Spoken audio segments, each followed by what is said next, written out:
Training camp tahap pertama Timnas Indonesia akhirnya telah berakhir.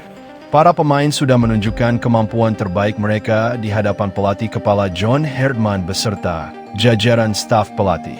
Namun, justru setelah TC tahap pertama selesai, persaingan dipastikan akan semakin sengit.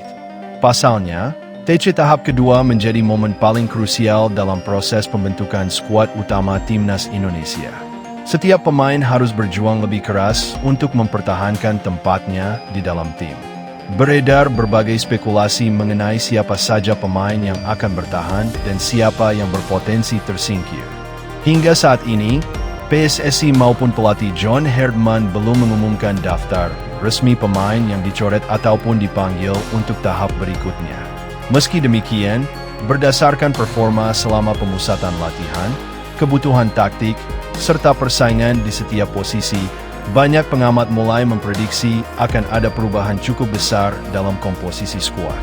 Di lini belakang, persaingan diperkirakan menjadi yang paling ketat. Beberapa pemain muda tampil impresif dan memberikan tekanan kepada para pemain senior. Hal yang sama juga terjadi di sektor gelandang dan penyerang, di mana kualitas para pemain semakin merata. Jika benar akan ada perampingan skuad sebelum memasuki agenda resmi berikutnya, maka sejumlah pemain kemungkinan harus mengakhiri perjuangan mereka lebih awal.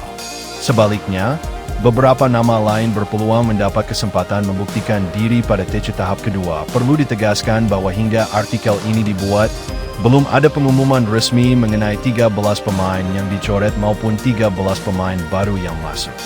Seluruh daftar yang beredar di media sosial masih berupa prediksi dan rumor yang belum dapat dipastikan kebenarannya. John Herdman sendiri dikenal sebagai pelatih yang sangat mengutamakan disiplin, intensitas permainan, dan fleksibilitas taktik.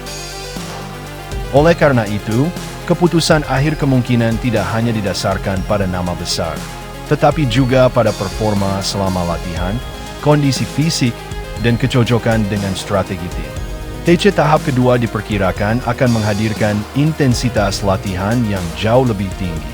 Setiap sesi latihan menjadi kesempatan terakhir bagi para pemain untuk menunjukkan bahwa mereka layak mengenakan lambang Garuda di dada. Persaingan ini tentu menjadi kabar baik bagi Timnas Indonesia. Semakin ketat kompetisi di dalam skuad, semakin tinggi pula kualitas tim secara keseluruhan. Tidak ada pemain yang bisa merasa aman, karena setiap posisi memiliki pesaing yang siap mengambil kesempatan. Para pendukung Timnas Indonesia kini menantikan pengumuman resmi dari PSSI mengenai daftar pemain yang akan melanjutkan perjuangan pada TC tahap kedua. Apakah akan muncul wajah-wajah baru? Atau justru para pemain berpengalaman tetap menjadi pilihan utama? Yang pasti, keputusan akhir sepenuhnya berada di tangan John Herdman dan tim pelatih setelah melakukan evaluasi menyeluruh terhadap seluruh pemain selama TC tahap pertama.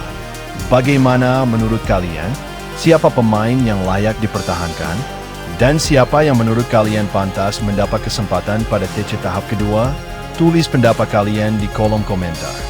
Jangan lupa tekan tombol like, subscribe, dan aktifkan lonceng notifikasi agar tidak ketinggalan update terbaru seputar Timnas Indonesia.